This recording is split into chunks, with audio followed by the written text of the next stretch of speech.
Hey everyone, and welcome to this explainer. A huge shout out to all the 6th grade focus learners tuning in today who are, ready to totally level up their math skills. I am beyond thrilled to be your guide as we unlock the secrets of plane geometry. Okay, let's dive right into this and start our geometrical journey together. So, think about this for a second. What does a slice of pizza actually have in common with that clock hanging on your wall? I mean, at first glance, absolutely nothing, right? One is a delicious snack, and the other is just sitting there telling you when recess is finally over. But mathematically, the secret connection lies in exactly how we measure rotation. Yep, it is all about the angles. Here's a quick look at what we're covering today.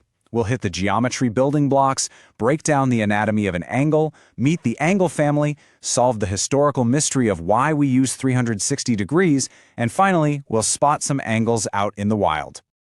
All right, Section 1, the geometry building blocks. We are starting right from scratch. Every single complex shape you're ever going to study in geometry starts from the exact same simple foundations. We build this entirely from the bottom up. Let's walk through these steps together. First, we have a point.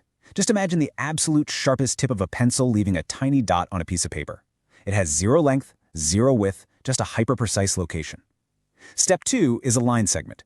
If you mark 2 points, say A and B, the absolute shortest, straightest path connecting them is your segment. It has 2 strict endpoints. It stops.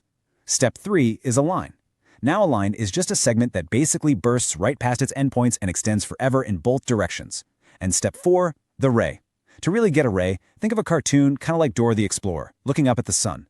A sunbeam has one fixed starting point, the sun, but it extends endlessly in one direction, all the way down to Earth. That fixed point with an endless arrow, that's our ray. Moving on to Section 2, Anatomy of an Angle. Let's connect those rays. So we have our endless rays, right? But what happens when they actually bump into each other? Well, an angle is formed when 2 rays share a starting point. But here is the absolutely most crucial thing to remember. An angle is entirely about the amount of rotation. It has literally nothing to do with how long the arms are drawn on your paper. Try visualizing opening the front cover of your notebook or pulling apart the blades of a pair of scissors. The amount you turn or open that cover, that gap, that is the true size of the angle. And right where those 2 arms meet is our next crucial vocabulary word, the vertex. Think of it as the hinge on your notebook or that little screw holding your scissors together.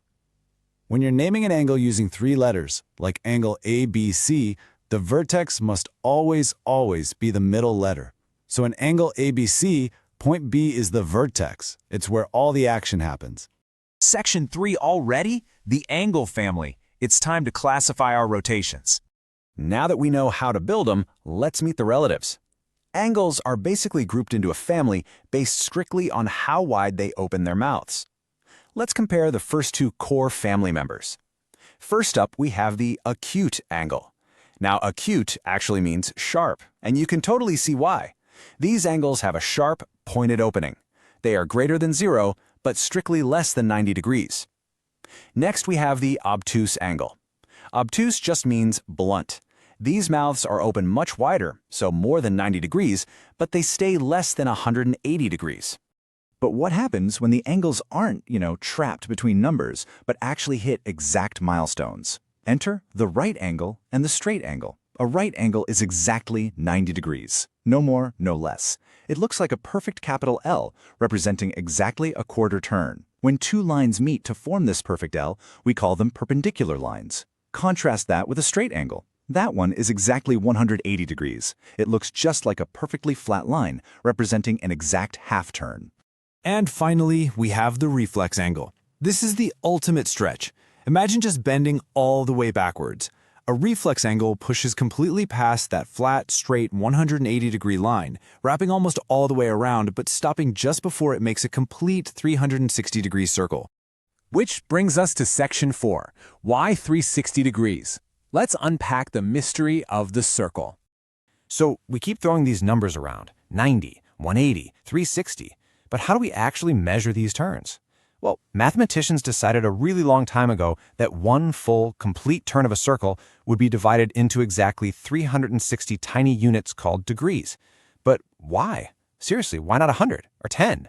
Why did ancient mathematicians choose this specific, kind of random-looking number for a full circle? Well, this brilliantly illustrates how math is totally tied to human history. Thousands of years ago, ancient calendars in India, Babylon, and Egypt were based on a year having roughly 360 days. In fact, the ancient Rig Veda text specifically mentions a wheel with exactly 360 spokes. But on a super practical level, the Babylonians just loved counting in base 60. Mathematically speaking, 360 is an absolute superstar. It's the smallest number that can be divided evenly by 1, 2, 3, 4, 5, 6, 8, 9, and 10. You can chop a circle into almost any fraction you want, and you'll still get a clean whole number. It's just incredibly useful. Finally, Section 5, Angles in the Wild. Let's check out the geometry all around us. I want to challenge you guys to step away from the paper for a minute and try to find these concepts living right in your real-life surroundings. Math is literally hiding in plain sight. Think back to our clock from the very beginning. Because a full circle is 360 degrees and a clock has 12 hours, every time the minute hand hits 1 o'clock, the hands form exactly a 30-degree acute angle.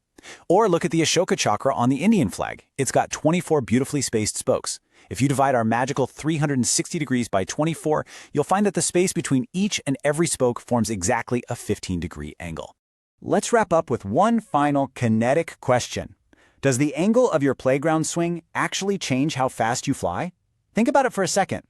The further you pull the swing back, widening that angle from its resting straight line, the faster and higher you soar when you finally let go. The exact same thing goes for the slope of a playground slide. A greater, steeper angle means a way faster ride at recess. Angles aren't just boring shapes on a page. They literally control the speed and physics of our physical world. So next time you're out on the playground, ask yourself, what angle am I creating right now? Keep looking for those invisible lines, keep asking those big questions, and I'll catch you on the next explainer.